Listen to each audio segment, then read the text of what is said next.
Ética. Numa abordagem muito simples, poderíamos conceituar a ética como um conjunto de procedimentos que dispõem sobre os deveres do indivíduo para com Deus e a sociedade, sustentados na opção consciente pelo bem.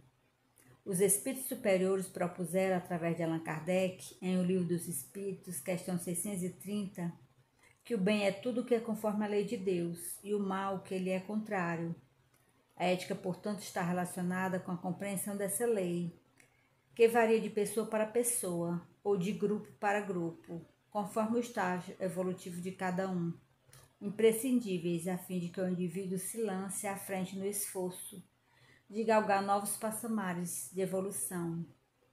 Certos parâmetros ou modelos que funcionam no boio da lei como um princípio geral de cooperação, determinando que os da dianteira auxiliem os da retaguarda.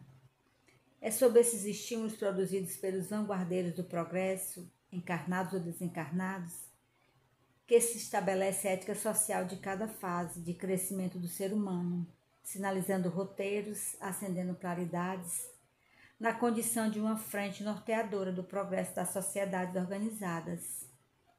Historicamente, a mediunidade está tão intimamente ligada à vida religiosa que os espíritos elevados, e especialmente Jesus, traçaram preciosos roteiros para que os indivíduos a ela chamados pudessem exercê-la com segurança.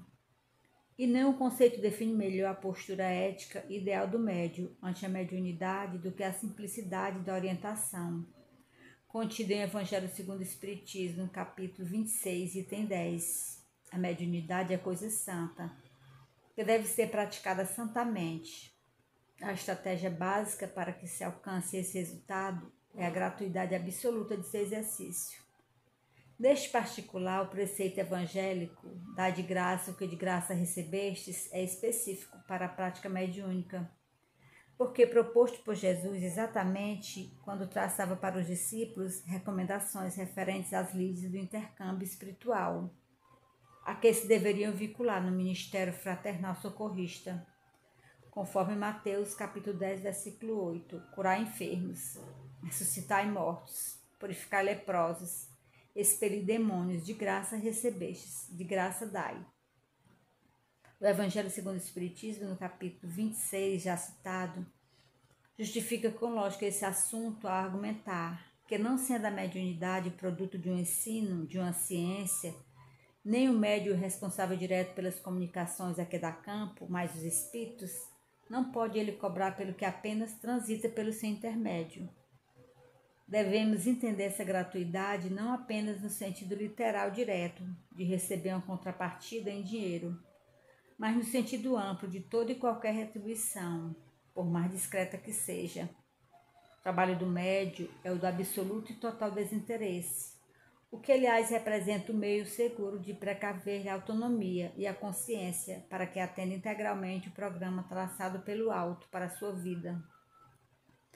O permitir-se uma vivência fora dessas linhas de equilíbrio projeta-o inevitavelmente na simonia, uma das mais graves agressões à consciência, porque a atitude discriminatória e separatista há de se ter cuidado com os presentes, homenagens e favores, festas e comemorações a pretextos injustificáveis, bem como os atendimentos privilegiados a pessoas de destaque social ou não, que por vergonha ou preconceito escusam-se a frequentar o centro espírita.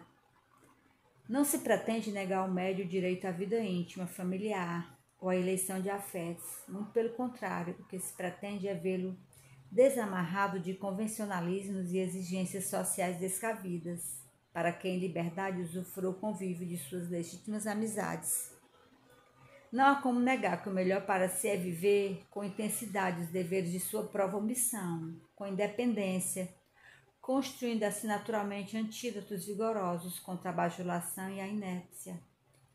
No fazer o bem e cumprir fielmente os ditames da caridade, ele encontrará os verdadeiros irmãos, aqueles que fazem a vontade do Pai, reproduzindo aqui, respeitadas as distâncias, a experiência de Jesus quando redarguiu ensinando: quem são minha mãe e meus irmãos, senão os que fazem a vontade de meu Pai?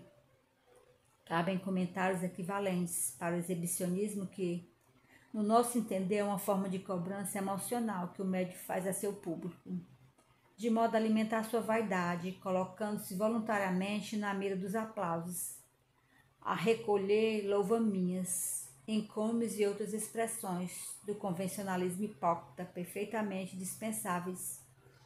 Periodicamente perdem-se belas mediunidades e outras são atrofiadas pelas conspirações do ego, que fragiliza os seus portadores, deixando-os expostos ao fascínio das facilidades sociais e vulneráveis aos acenos vigorosos das estruturas de poder do século. Não se pode conceber médio fora das lides da caridade, descomprometido com as necessidades de sua época, mas sim junto aos sofredores, enxugando lágrimas, apontando rumos, tornando-se sirineu para os que caminham ao peso da cruz das próprias expiações e provas. O médio é o porta-voz da esperança. É como filamento de lâmpada que deve encandecer-se sob o influxo da energia divina, para que a luz rompa as trevas. Ainda que nesse misto se mole, experimentando, porém, a alegria da doação. Ele está em perigo quando consente no anúncio antecipado de fenômeno, sem consulta prévia aos espíritos, como se estes estivessem à sua disposição para produzi-los.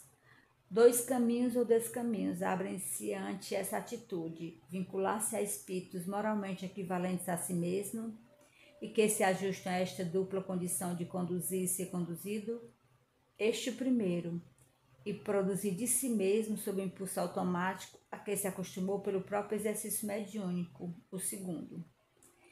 É diferente a posição do intermediário que, em se oferecendo para uma produção de serviço regular, diária, hebdomadária, etc., a ela se entrega com disciplina e confiança, no dizer de Joana de Ângeles. Médio esclarecido e educado deixa de ser homem fenômeno para ressaltar o fenômeno de sua transformação moral e crescimento espiritual. Vem ao encontro dessa questão a compreensão que o médio deve conquistar da convivência ou não de sua ação, a cada momento, para discernir quando, para quem e de que modo deve doar-se. O preceito de Jesus, não atireis pérolas aos porcos, tem aplicação útil neste caso, que não saem indiscriminadamente a dar passes, oferecer orientações sem o respeito devido às conveniências, barateando a mensagem, antes de examinar a maturidade dos que lhe reclamam o concurso. Não seria demais lembrar o caráter universalista da doutrina, consoante a colocação dos bons espíritos, de que o objetivo da mediunidade não é a correção de uma ou duas pessoas, mas da humanidade. O Livro dos Médiuns, capítulo 20, item 226, quinta questão. Uma questão não menos importante de mediunidade é a discrição. São inúmeros testemunhos depoimentos e episódios vivos que chegam aos ouvidos dos lidadores da prática mediúnica, a merecerem uma palavra fraterna ou simplesmente alguém que os escute com interesse de irmão, mantendo a reserva necessária. Quantas vezes não se tem levado às fontes da vulgaridade, através de comentários descuidados, certas experiências que a mediunidade produz, como se fossem histórias para divertir ou alimento para a conversação trivial das rodas sociais. Esse rico conteúdo vivencial que brota do fato mediúnico, autêntico e sério, destina-se à nossa instrução, é para ser guardado no sacrário do coração e jamais exposto publicamente para que viajem de boca em boca, sustentando a curiosidade descomprometida. Allan Kardec estabeleceu como uma das condições essenciais para assegurar a qualidade das reuniões de intercâmbio mediúnico espiritual a exclusão de tudo que apenas exprimisse o desejo de satisfação da bisbilhotice. O Livro dos Médiuns, capítulo 29, item 341. Ora, precisamos refletir que a morte da frivolidade no participante de um labor mediúnico só se completará quando ele for capaz de aliar o comportamento de dentro da reunião com o de fora, abolindo o espírito de curiosidade em si próprio e não alimentando o dos estranhos. Extremamente prejudicial o desejo incontrolado de identificar os comunicantes, pois não raro esses espíritos precisam da cobertura do anonimato para exporem seus conflitos, sem se violentar sob o impacto da vergonha. Também espíritos bons que nos acompanham evitam às vezes as identificações para não desatrelarem emoções perturbadoras, passíveis de nos precipitarem no desequilíbrio. Somente finalidades nobres, quais o estudo e a pesquisa responsáveis, podem justificar instâncias voltadas para a identificação dos comunicantes. Quando tal se evidencia, os mentores espirituais avalizam-nas conforme as finalidades da tarefa e a confiança que depositam no pesquisador e na equipe que ele dirige. O mais notável de todos os exemplos nesse sentido é o do codificador do Espiritismo, que se fez arauto do Espírito de verdade para desvelar ao mundo, em nome de Deus, os quadros vivos da existência espiritual, como alguém que penetra o organismo da vida com uma luneta de grande alcance para definir imagens dessa realidade paralela, que é o mundo das causas.